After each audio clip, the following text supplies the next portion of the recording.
ทำส้มตอนนี้ก็จบไปอีกงานหนึ่งพี่น้อยพี่แหละเห็ดกระบางพี่น้อยสีมือตัวเองล้วนๆพี่น้อยพี่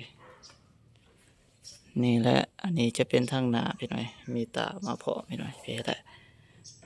ตอนนี้บ่ฮู้ว่าแม่นตาอีกหรือบ่พี่น้อยถ้าแม่นจะน่าจะเป็นสองตาพี่น้อยพี่แหละหบห่างกันนา55ทำส้มความใหญ่นี่ทำส้ม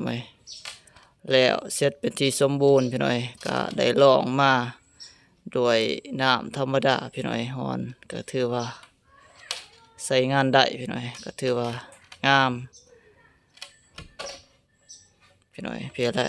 งามสมบูรณ์และทำส้มอันนี้ทางนี้จะเป็นทางล่างหรือว่าทางก้นพี่น้อย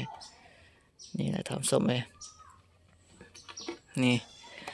แล้วก็ถ้าใครสนใจก็ลองให้ราคาเบิ่งพี่น้อยว่าซ้ำนี่ให้ราคาเท่าใดถามส้มลองคอมเมนต์มาเด้อพี่น้อย